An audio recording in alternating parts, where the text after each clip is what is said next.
Saudara, dalam beberapa pekan terakhir, polisi gencar melakukan operasi berantas jaya untuk menangkap preman. Ribuan preman mulai yang berkedok juru parkir hingga anggota ormas ditangkap. Apakah operasi ini bisa menjamin keamanan masyarakat? Apa pula yang harus dikritisi dari operasi ini? Kita akan bahas bersama dengan sejumlah narasumber di pagi hari ini. Sudah hadir di studio penasihat ahli Kapolri, Irjen Purnawirawan Arianto Sutadi. Selamat pagi, Pak Arianto. Selamat pagi, Mbak. Apa kabar, baik ya? Alhamdulillah. Kemudian melalui sambungan daring sudah ada anggota Komisi 3 DPR RI dari fraksi PKB, Pak Hasbialah Ilyas, dan juga sosiolog dari Universitas Indonesia, Mas Imam Prasojo. Selamat pagi Bapak-Bapak, Assalamualaikum. Waalaikumsalam warahmatullahi wabarakatuh. Ya, kita membahas bagaimana perang melawan preman untuk menciptakan negara yang aman begitu. Apalagi preman yang berkedok ormas, preman berkedok juru parkir yang kemudian menimbulkan keresahan juga tidak hanya di masyarakat tapi juga di dunia usaha. Iklim investasi usaha inilah yang kemudian menjadi sorotan kita di pagi hari ini. Polda Metro Jaya sudah melakukan operasi berantas jaya dalam beberapa pekan terakhir. Hampir 4.000 preman berkedok ormas, kemudian preman berkedok juru parkir berhasil ditangkap. Tapi kemudian pertanyaannya, operasi berantas jaya menurut Pak Arianto tadi, apakah ini sudah efektif untuk memberantas seluruh preman? Untuk sementara saya katakan ini sudah cukup efektif. Paling tidak sudah memberikan efek psikologi jadi gebrakan psikologis ya. Dan ini merupakan titik balik daripada tadinya preman-preman yang meresahkan itu terbiarkan ya oleh aparat ataupun oleh negara selama ini sehingga sangat meresahkan. Dan dengan di launchingnya ini ternyata hasilnya banyak dan kemudian kita lihat yang preman tadinya itu kan wah kalau ditangkap malah mereka melawan, mereka sekarang lari jadi buron tadi kan. Ketua PP Tangerang Selatan ya, masuk dalam daftar pencarian ini orang. merupakan suatu titik balik dan mudah-mudahan ini diteruskan, jangan cuma berhenti di sini aja gitu. Jadi untuk sementara operasi ini menurut saya sangat bagus karena untuk shock terapi ya, untuk menyadarkan pada semua masyarakat Indonesia bahwa premanisme itu bisa kita lawan dan bisa kita kurangi gitu. Supaya juga ada efek jerat. Tapi kemudian yang jadi pertanyaan selanjutnya adalah hampir dari 4.000 preman ini nantinya akan dipidanakan atau seperti apa? Ataukah kemudian nanti dipisahkan kalau yang tadi ada yang positif narkoba, kemudian ada yang terbukti melakukan pungutan liar atau aksi tindakan premanisme atau kekerasan, akan seperti apa untuk memperoleh efek jerat terhadap preman-preman ini yang sudah ditangkap? Ya. Operasi itu kemarin tuh kan utamanya adalah penindakan ya. Penindakan raid di lapangan, kemudian semua apa yang di lapangan, baik yang lagi berbuat maupun tidak, tapi kalau itu sudah dituduh sebagai TO target operasi ya, itu kita tangkap semua. Tapi kemudian akan kita pilah-pilah mana orang yang di situ tuh apakah memang dia ikut-ikutan melakukan tindakan premanisme. Contoh saja kemarin yang di BMKG itu. BMKG betul. Kan ada yang ketangkap, tapi di situ kan ada orang yang di situ menempati jualan karena dia sewa sama itu. Sewa sama yang menjaga itu kan, premannya itu. Kemudian apalagi yang menggunakan lapak-lapak itu tidak bisa dijadikan sebagai pelaku, sebagai perampas lahan itu, tapi justru dia korban kan, makanya kan dilepas. Yang dijaring oleh polisi adalah orang yang terbukti melakukan tindakan premanisme, contohnya itu tadi memalak ataupun menguasai ataupun merusak atau apa dan sebagainya, itu nanti jadikan tersangka. Dan tersangkanya juga beda-beda sesuai dengan peranan mereka di situ. Termasuk juga misalkan itu tadi oknum ketua PP itu ya, kan dia kan di situ saya menguasai tanah ini, itu otomatis sudah pasti tersangka kan dia. Nah itu nanti akan jadikan tersangka. Nah, kemudian kalau untuk preman ini memang tidak cukup hanya dengan operasi seperti sekarang ini. Seharusnya harus dilanjutkan dengan ini. Kalau kita mau memberantas preman, mengatasi preman secara utuh ya, kita harus memikirkan strategi yang banyak. Antara lain satu ya, akar permasalahannya dikurangi, yaitu dengan cara preman yang tadi ketangkap itu tadi mesti dikasih jalur untuk dia mendapatkan pekerjaan. Itu contohnya kayak gitu. Karena untuk ekonomi supaya, juga. Iya, supaya dia nggak balik ke situ lagi gitu. Contohnya gitu. Jadi ada 5 kalau kita mau berantas preman ya. Satu itu tadi akar masalahnya dikurangi. Terus pakai upaya pembinaan itu kepada masyarakat supaya tidak ikut-ikut dalam itu, ataupun pembinaan pada preman yang mantan supaya tidak balik. Kemudian upaya pencegahan polisi maupun pencegahan dari masyarakat setempat, ya.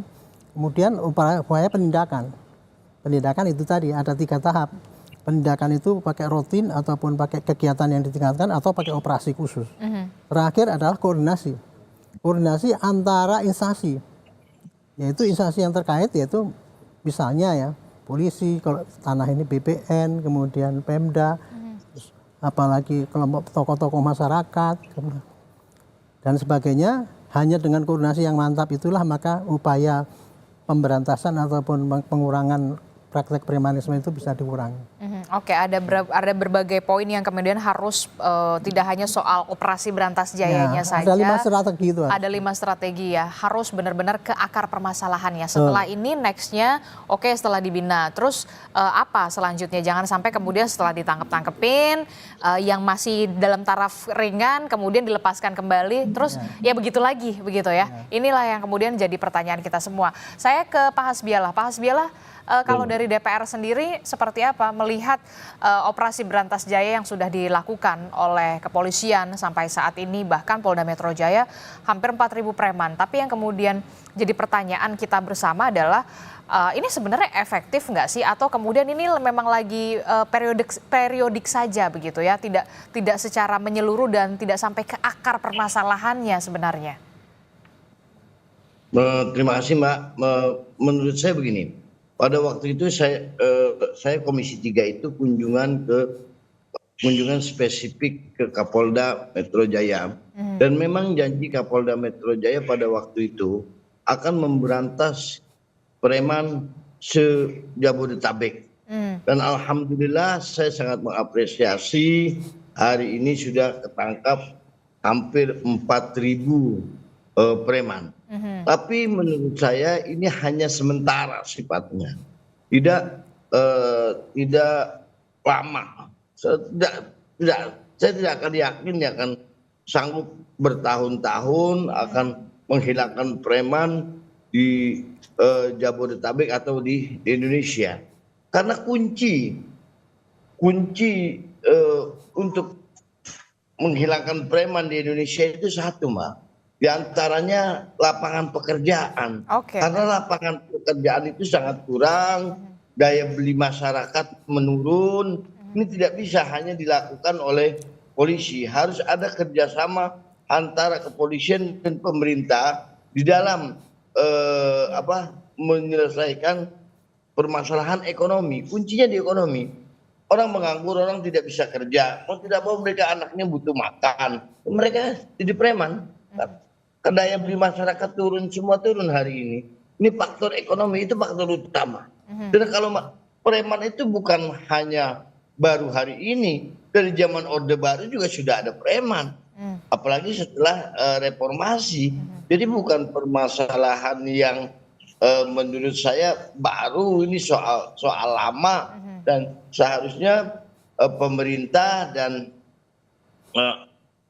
kepolisian sudah bersikap tegas. Nah, pemerintah bagaimana meningkatkan ekonomi masyarakat? Ini kan dan daya beli masyarakat ini meningkat, seperti itu. Ini kan ibaratnya bukan permasalahan baru begitu ya. Ini ibaratnya lagu lama lah ya. Bahkan sejak zaman kolonial begitu kita sudah ada begitu, sudah ada yang namanya preman begitu. Nah, kalau saya dari segi keilmuan dulu, Mas Imam Prasojo. Mas Imam, ini kan preman ini sebenarnya sudah dari zaman kolonial lah, ibaratnya sudah ada begitu. Sampai kemudian sekarang 2025 masih tumbuh subur begitu ya. Tadi kalau disebutkan Pak Hasbialah, sebenarnya akar permasalahannya adalah faktor ekonomi dulu. Berarti itu artinya negara harus hadir di sana. Ya, saya setuju negara harus hadir. Cuma yang mungkin perlu difahami bahwa kita tahu banyak sekali warga yang juga secara ekonomi sangat marginal ya, sangat miskin. Tapi toh dia tidak jadi preman, gitu kan. Nah, jadi teori bahwa keterdesakan ekonomi ya, terus kemudian otomatis menimbulkan perilaku preman itu juga tidak sepenuhnya benar. Yang mungkin yang harus diamati lebih jeli adalah pada saat keterdesakan ekonomi terus memunculkan pengorganisasian masyarakat ya ke arah yang negatif. Ya, orang-orang berkelompok dan kemudian melakukan tindakan terorganisir ya, dan bahkan mereka kemudian menggunakan atribut-atribut ya yang secara sosial sebetulnya atribut itu berfungsi untuk menakut-nakuti, untuk menimbulkan korban-korban itu menjadi mudah untuk dilanggar gitu hak-haknya. Jadi menurut saya ya tadi Pak Arianto sudah menyebutkan bahwa legalitas keamanan petugas itu memang harus hadir. Tapi di sisi lain juga pencegahannya adalah harus tuntas ya. Bagaimana masyarakat itu dibangkitkan kesadarannya dan kemudian penolakan itu tidak mungkin hanya semata-mata dari petugas keamanan atau dari petugas kepolisian misalnya. Masyarakat sendiri harus digerakkan ya, tapi di sisi lain tindakan-tindakan dini pengorganisasian tindak kriminal ini, orang-orang yang menggunakan cara-cara preman ini juga jangan dibiarkan ya, dan sanksi-sanksi sosial harus terus digiatkan sehingga mereka ini tidak merasa percaya diri ya. Sekarang ini kan masalahnya mereka menjadi begitu percaya diri ya, berseragam ya dengan atribut-atribut tertentu dan kemudian seolah-olah mereka itu mendapatkan ruang. Nah, itu yang menurut saya sumber yang harus segera dihilangkan. Nah, itu yang kemudian jadi pertanyaan kita semua. Yang dikhawatirkan adalah preman berkedok ormas kan sebenarnya, Mas Imam? Justru itu kedoknya ini ya, kalau seandainya kedoknya itu tidak menggunakan atribut militeristik ya, tidak menggunakan atribut bahkan seperti petugas keamanan yang legal. Nah, kalau ini terus dibiarkan ya, saya kira masyarakat juga akan mengorganisir diri. Nah, itu yang sudah terjadi misalnya ya di Jawa Barat, di Bali, di Kalimantan. Ya akhirnya mereka berupaya untuk melakukan perlawanan ya, karena mereka menjadi sasaran dan ini berbahaya sekali karena bisa menimbulkan konflik horizontal. Nah, oleh karena itu saya setuju sekali operasi seperti ini terus berlangsung ya, sistemik, berkoordinasi dengan komunitas, dengan masyarakat, dan kemudian harus ada upaya-upaya stigmatisasi lah kalau mau dikatakan begitu terhadap pengelompokan yang jelas-jelas fungsi mereka itu untuk melakukan pelanggaran-pelanggaran hukum. Nah, ini jangan sampai pembiaran seperti ini terus-menerus. Saya kira koordinasi dari berbagai pihak itu menjadi sangat penting. Anda melihat ada pembiaran selama ini karena kalau kita lihat ya, itu oknum ormas begitu ya, menduduki lahan BMKG sekian hektar begitu, kemudian sampai dalam tanda kutip banyak yang tidak berani karena memang ya sampai akhirnya Polda Metro Jaya yang harus turun tangan begitu. Yang saya khawatir tidak hanya pembiaran, tetapi bahkan dipelihara. Itu yang bahaya banget. Nah, kalau seandainya kelompok-kelompok seperti ini mendapatkan ruang, mendapatkan penghormatan, ya, kemudian bahkan ini dijadikan alat ya untuk melakukan tindakan-tindakan yang tidak meresahkan masyarakat, itu yang lebih berbahaya. Nah, oleh karena itu saya kira sekarang operasi yang sekarang dilakukan itu berkoordinasi dengan media, dengan masyarakat ya, kemudian menjadi jelas mana organisasi sosial yang halal, yang memang berguna untuk mendukung kemajuan masyarakat, mana yang bersifat destruktif. Nah, itu koordinasi itu saya kira sangat penting. Oke, saya menarik pernyataan dari Mas Imam begitu ya. Bukan hanya soal pembiaran, tapi jangan sampai yang dikhawatirkan adalah malah dipelihara lagi nih. Nah, itu gimana Pak Arianto? Saya ingin menjelaskan ini ya, dengan pembiaran tadi ya. Pembiaran itu artinya adalah pembiaran oleh masyarakat maupun oleh aparat. Masyarakat membiarkan premanisme ini paling tidak ada 3 alasan. Nomor 1 karena takut ya. Yang kedua, takut itu maksudnya gini, kalau dia jadi korban dia nggak berani lapor. Jadi kan membiarkan itu ya. Yang kedua karena dia nggak ada waktu dan prosedurnya susah untuk memisahkan lapor. Yang ketiga ini tadi karena tidak percaya pada aparat bahwa kalau dia lapor itu akan selesai masalahnya. Akibatnya dari pihak masyarakat akan membiarkan terjadinya preman. Sementara kalau dari aparat ada 3 juga yang paling gampang. Satu mungkin aparatnya tuh lalai karena dia nggak punya kemampuan intelijen yang tinggi sehingga nggak bisa mendeteksi dan menindak. Atau 2 aparatnya takut karena lihat preman yang udah kayak gitu kan kemarin, sehingga kalau aparat di pucuk-pucuk itu kan hanya 1-2 orang di sana nggak berani nindak. Yang 3 itu tadi ada kolusi, justru dia ikut-ikutan mendapatkan itu. Jadi pembiaran itu faktornya ada 3 itu tadi. Nah dengan adanya operasi ini kan itu menggalakkan kembali pembiaran itu. Jadi dari masyarakat juga terpacu untuk berani lapor, aparat juga dengan sangat getol itu ya untuk menindak. Itulah kira-kira pembiaran. Sehingga di sini dengan operasi ini maka menangkis untuk pembiaran itu dua-duanya jalan pasti akan berkurang. Tetapi ini kalau dilepas pasti nanti ya tumbuh lagi. Gitu. Makanya harus konsisten itu tadi. Nah itu jangan sampai ada anggapan justru malah ada dipelihara, itulah yang kemudian jadi anggapannya. Kalau adanya operasi ini ya, kita kan sudah menunjukkan bahwa aparat harus menindak. Nah, sekarang yang apalagi yang kolusi ini kalau sampai ketahuan ya di belakang hari seandainya ada aparat yang ikut kolusi, harusnya itu juga ikut ditindak gitu. Jadi oleh pimpinannya ya, sehingga tidak hanya kita hanya menyalahkan para preman itu, tapi juga kepada aparat-aparat yang membiarkan itu. Bahkan saya mengusulkan gini, kalau ke depan ya supaya dijamin bahwa wilayah itu preman nggak ada, saya mengusulkan kepada Pak Kapolri ya, Pak Kapolri kalau seandainya seorang pimpinan mau menjabat di wilayah yang rawan preman, suruh bikin fakta integritas. Saya siap menjadi kepimpinan daerah itu, dan apabila di situ ada premanisme maka saya tolong diganti. Gitu. Dengan begitu maka otomatis setiap wilayah tidak ada lagi akan kolusi dengan preman itu. Tapi jangan sebatas fakta integritas di atas kertas saja. Fakta integritas itu penting. Kalau dia udah nulis, ternyata kemudian ada preman kedapatan, dia harus siap Pak, saya mundur. Nggak usah diproses pakai kode etik lagi. Hanya dengan kayak gitu barangkali ya suatu wilayah mempunyai tanggung jawab yang besar bahwa saya harus menjamin di wilayah saya tidak ada. Itu mungkin saran yang mungkin praktis itu nggak tahu bisa dikerjakan apa tidak. Oke, menarik sekali. Saya ke Pak Hasbiala. Pak Hasbiala, ini kan jangan sampai begitu ada anggapan ada pembiaran, upaya pembiaran. Jangan sampai ada anggapan kemudian wah iyalah jelas dipelihara begitu ya. Jangan sampai ada anggapan seperti itu begitu. Karena memang ini sudah mengkhawatirkan, meresahkan. Apa yang bisa didorong oleh DPR, khususnya dari komisi Anda, begitu ya? Karena apa?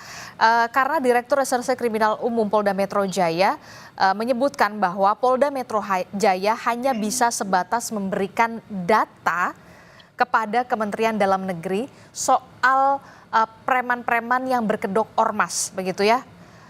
Nah, inilah yang kemudian tindak lanjutnya seperti apa, termasuk apa yang bisa didorong oleh komisi di tempat Anda bertugas saat ini untuk sampai stakeholder lain seperti Kementerian Dalam Negeri, Kementerian Hukum begitu ya, benar-benar menuntaskan soal preman berkedok ormas. Ini dia yang jadi poinnya. Kalau preman berkedok ormas itu bukan fenomena baru Mbak di kita. Ini memang sudah lama. Masih ingat mungkin, mohon maaf, dulu ada istilah yang saya pernah menyebutkan awal reformasi itu ada Pam Swakarsa, ingat tidak dulu? Pam Swakarsa ini kan terbentuknya setelah reformasi semua ini yang berbentuk ormas ini. Dulu ingat pada waktu itu Gus Dur misalnya mengatakan ada preman bersorban, kan seperti itu. Ini organisasi yang timbul setelah reformasi. Nah, paling tidak pemerintah, terutama Departemen Dalam Negeri dan yang berkaitan dengan ormas itu harus tidak hanya mengeluarkan izin, ormas boleh beroperasi, tapi tidak ada pembinaan secara maksimal terhadap ormas-ormas itu. Ormas yang bagus sangat banyak seperti NU, Muhammadiyah, dan ini memang ormas-ormas yang sudah lama dan memang benar-benar memberikan pembinaan kepada masyarakat. Nah, ormas yang berkedok preman ini tidak bisa hanya dilakukan oleh polisi, polisi mungkin bisa yang saya katakan dari awal itu hanya sifatnya sementara Betul, periodik. dan untuk berkesinambungan agak berat. Dan ini ada kaitannya pemerintah juga harus turun tangan di sini. Tadi Jadi apa yang intinya dikatakan oleh polisi Bang tidak Imam bisa bergerak sendiri, berdiri sendiri, juga perlu ada stakeholder lainnya yang kemudian mendukung ini Betul. supaya sampai tuntas begitu. Ada Kementerian Dalam Negeri di sana, ada Kementerian Hukum di sana. Kalau memang ormasnya, oknum ormasnya sudah terbukti ada aksi premanisme, perlu Ya harus tindakan cepat dibubarkan. untuk bisa dibubarkan seharusnya kan? Iya, iya, seharusnya harus dibubarkan. Cuma pemerintah ini, negara ini bagaimana? Saya juga agak ironis juga melihat hal seperti ini. Misalnya ada salah satu ormas yang jelas-jelas sudah melakukan premanisme sampai pada waktu itu seorang pangdam turun misalnya untuk bendera-bendera ormas itu dibuang, diturunkan. Tiba bentuk lagi ormas yang namanya sama, hanya ganti bendera tapi orangnya sama. Ini kan dilema ini. Ini ketegasan dari pemerintah bagaimana ormas ini ditertibkan. Ormas yang bagus, yang memang bermanfaat kepada masyarakat silakan. Saya kira perlu evaluasi total. Jadi selama ini Anda melihat belum ada ketegasan yang konkret begitu dari pemerintah untuk bisa benar-benar memberantas atau membubarkan ormas-ormas yang kemudian terbukti mempunyai sikap aksi premanisme begitu ya, bahkan meresahkan, Iya. tidak hanya meresahkan masyarakat tapi Iya, juga sampai ke dunia usaha, iklim investasi terganggu. Iya. Iya. Coba kita bayangkan, tapi zaman Pak Prabowo ini walaupun beliau baru beberapa bulan, saya sangat mengapresiasi ormas-ormas. Pak Prabowo bahkan mengatakan bahwa ormas ini jika memang bersalah silahkan dibubarkan, karena ada kalimat seperti itu, menyebut salah satu ormas bahkan kalau nggak salah yang saya baca seperti itu. Nah, ketegasan pemerintah ini harus sudah tidak bisa kita, dan Komisi 3 pasti akan mendukung kepolisian. Salah satu contoh, pada waktu kita datang ke Kapolda Metro Jaya, kita mengadakan kunjungan spesifik dengan Kapolda Metro Jaya dan janji Kapolda Metro Jaya akan memberantas preman di Jabodetabek. Alhamdulillah berhasil. Hari ini beliau laksanakan ketegasan dan kepekaan dari pemerintah. Tadi saya setuju dengan dengan Bang Imam Prasojo bahwa ada orang berkumpul, sekelompok orang. Nah ini jangan memberikan kepercayaan kepada masyarakat yang memang berprestasi masuk kelompok itu, dan ini ada yang menggerakkan untuk hal-hal yang negatif. Itu yang mesti pemerintah juga mencegah. Oke, negara juga harus hadir, polisi tidak mungkin berdiri sendiri begitu, harus ada dukungan juga dari stakeholder lainnya untuk bisa kalau memang mau memberantas ini sampai secara tuntas begitu ya, sampai ke akar permasalahannya begitu. Saya ke Mas Imam. Mas Imam, kalau Anda melihat bagaimana sejauh ini pemerintah, apakah sudah cukup tegas atau memang sebenarnya ya tarik ulur aja begitu? Apalagi kan kita juga pasti pertanyaan selanjutnya, apa sih sulitnya dibubarkan saja kalau memang ormasnya sudah terbukti melanggar aturan begitu ya, melakukan aksi premanisme, pungutan liar, bahkan sampai menduduki lahan BMKG begitu, salah satu contohnya.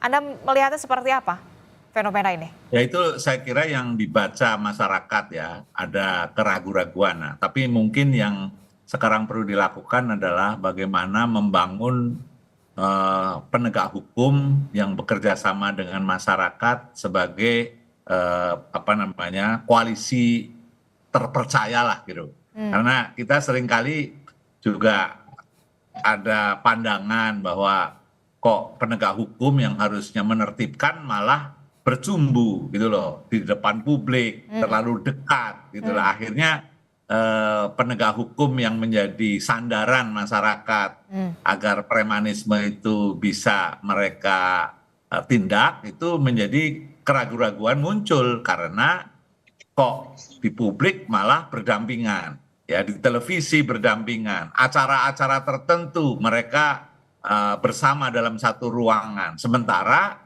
masyarakat sudah menstigma bahwa orang-orang ini atau kelompok-kelompok ini yang membuat pelanggaran hukum yang merata di mana-mana. Nah, ini yang saya kira ya koalisi bersih, koalisi yang terpercaya inilah yang mungkin harus dibangun. Nah, kemudian dari masyarakat sendiri ya saya setuju bahwa masyarakat dengan kekuatan yang sangat terbatas ya, apalagi kondisi ekonomi mereka yang sudah situasi sangat kritis ya, nggak mungkin mereka akan melakukan perlawanan sebuah organisasi ya yang terstruktur ya dengan seragam-seragam yang apalagi ada latihan militernya segala sekarang itu.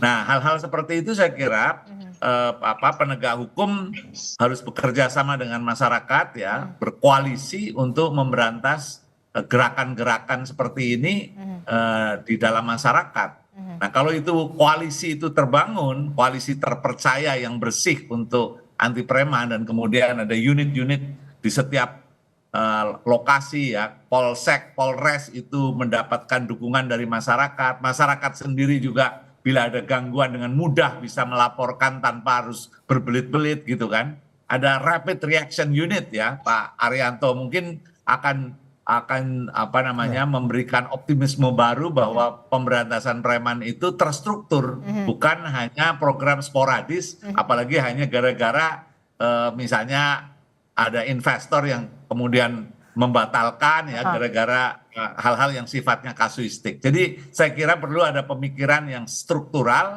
ya, bagaimana caranya membuat jaringan anti preman ini menjadi gerakan komunitas responsif yang tadi lintas lembaga, lintas masyarakat, tokoh-tokoh terhimpun, sehingga itu betul-betul jaringan yang kuat.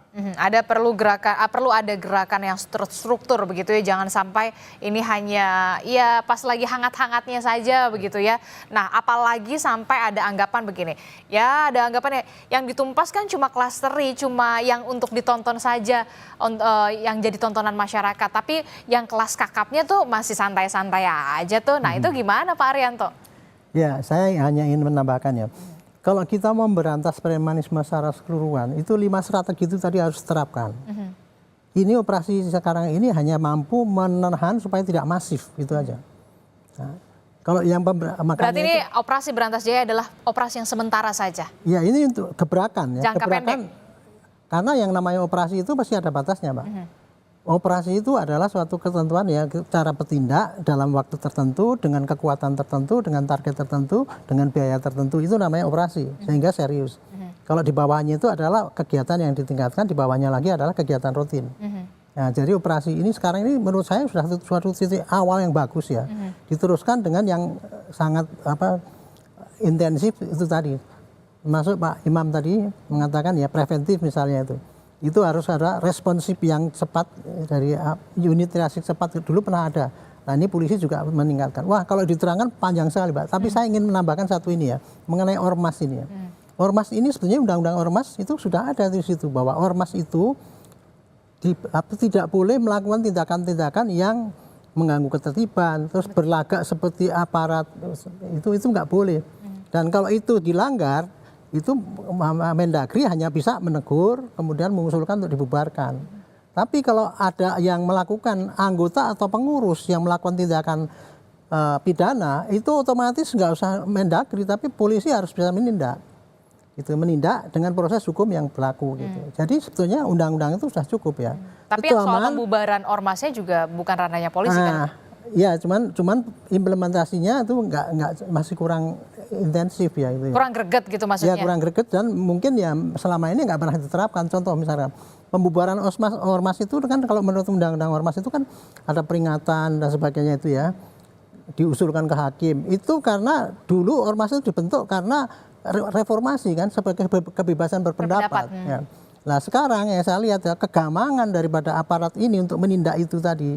Kadang-kadang karena terkendala oleh nanti kita dianggap kriminalisasi gitu kan. Tidak membebaskan berpendapat. Kita nangkepi tadi misalkan ormas bersoban itu. Dulu waktu kita nangkep, kita dibilang wah ini kriminalisasi ulama. Itu yang terjadi. Makanya sehingga jadi gamang. Makanya ini perlu itu tadi ya. konsolidasi ya. Sikap pemerintah itu menghadapi yang kayak gitu itu antara memberikan kebebasan berpendapat dan kemudian pembatasan supaya jangan bikin onar kan gitu kan. Nah, untuk ini saya nyarankan gini. Kalau untuk ormas-ormas yang berperilaku perumahan itu ya, polisi jangan gampang tindak, tapi kemudian dikasih catatan, kasihkan Mendagri. Mendagri kemudian akan lihat kalau ada catatan gini, otomatis dia bisa usulkan langsung atau dibubarkan atau diapakan gitu. Jadi sekarang nggak jadi saling ini kan membiarkan. Saling lempar bola panas ya. Intinya gitu. Nah ini gimana Pak Hasbialah, kalau dari pandangan DPR sendiri apa yang bisa dilakukan begitu ya untuk kemudian jangan sampai ada anggapan ya ini yang ditumpas ya cuma kelas teri lah untuk jadi tontonan masyarakat saja. Kemudian yang kelas kakapnya masih enak-enak aja gitu, bahkan masih punya kedekatan lah ibaratnya begitu kalau kata Mas Imam Prasojo. Pak Hasbialah. Ya paling tidak pemerintah itu sudah sekarang ini harus pemerintah dan aparat hukum ini harus bersikap tegas. Kalau negara ini ingin mencapai 2045 Indonesia emas. Karena kita bayangkan hari ini investasi kita hari ini kalah dengan Vietnam. Pengangguran kita hari ini Bank Dunia bilang 60, peneliti bilang 60%, walaupun berbeda dengan hitungan kita 40% pengangguran di Indonesia. Nah ini semua ini iklim investasi tidak akan bisa maksimal di negara kita kalau preman ini tidak ditumpas. Sudah menjadi keharusan dan kewajiban bagi pemerintah dan aparat hukum untuk bekerja sama, bersikap tegas. Undang-undang yang sekarang ini sudah bagus, dijalankan dengan maksimal dan bersikap tegas. Insya Allah investasi akan kedepannya akan lebih bagus menurut saya. Ketegasan, karena pemerintah dan APH ini adalah contoh bagi masyarakat. Oke, jadi memang harus perlu ketegasan begitu ya, jangan hanya pas lagi hangat-hangatnya saja. Mas Imam, terakhir Mas Imam. Ya, jadi kalau melihat aksi premanisme itu kan ada yang memang sasarannya rakyat kecil ya, dan mereka bisa saja melakukan hal itu karena keterdesakan ekonomi. Betul. Tapi kita juga tahu preman-preman pakai Alphard gitu kan, dan itu nggak mungkin itu targetnya rakyat kecil. Makanya mereka menargetkan perusahaan dan menjadi bagian dari organized crime yang lebih besar. Nah inilah yang terus kemudian mereka mampu membiayai anggota-anggota lah. Itu yang saya kira akan mengancam eksistensi penegak hukum. Nah oleh karena itu menurut saya perlu ada beberapa pendekatan. Saya nambah Pak Arianto aja. Pertama legal approach ya. Jadi memang perlu direview ya seberapa jauh ya organisasi seperti ini itu sudah keluar batas ya, sehingga penegakan hukum itu terjadi. Kedua adalah leadership approach. Pimpinan-pimpinan terutama yang kakap, kelas kakap itu betul-betul diidentifikasi. Nah kemudian mereka didekati secara terstruktur ya supaya mereka tidak mengembangkan organisasi yang meresahkan itu. Nah kemudian transformasi secara struktural sehingga organisasi-organisasi seperti ini itu bisa jadi tidak perlu harus dibubarkan tetapi dialihkan ya, kemudian dijaga, didampingi. Nah yang terakhir sanksi sosial. Dari media pada hari ini menurut saya kontribusinya sangat besar ya, dan berjasa dengan sosial media juga ya. Gerakan-gerakan seperti ini ya di belakang penegak hukum yang bersih ya, dan kemudian melakukan sanksi sosial. Nah sanksi sosialnya ya berupa seperti dialog hari ini bisa jadi menjadi bagian dari sanksi sosial, sehingga organisasi ya yang tujuannya jelas-jelas pemalakan baik itu teri maupun yang kakap itu dia tidak merasa nyaman. Sanksi sosial itu penting, harus terus dilakukan seperti itu. Oke, jadi jangan sampai ada menormalisasi aksi premanisme begitu ya. Itu yang betul, kemudian harus ditumbuhkan lagi di masyarakat. Dan rapid reaction unit dari kepolisian menurut saya persis lah seperti BNN ya. BNN itu kan juga terorganisir ya melakukannya. Nah ini juga bisa jadi semacam organisasi khusus untuk premanisme, pemberantasan premanisme itu dibangun ya di aparat yang ada di situ betul-betul orang-orang pilihan. Saya kira itu akan akan lebih menjanjikan untuk keberlanjutan. Oke, kita harapkan tentu saja ada benar-benar ketegasan dari pemerintah pusat untuk bisa kemudian benar-benar mengusut dan juga menumpas habis aksi premanisme yang kemudian meresahkan sekali masyarakat, iklim investasi, dunia usaha, termasuk preman berkedok ormas. Jadi jangan sampai kemudian preman-preman kelas teri saja yang kemudian jadi tontonan masyarakat, tapi preman kelas kakapnya kita tunggu ketegasan dari pemerintah. Terima kasih Pak Haryanto Sukadi telah bergabung bersama kami, Mas Imam Prasojo, Pak Hasbiala, terima kasih. Sehat selalu Bapak-Bapak, Assalamualaikum, selamat pagi. Waalaikumsalam.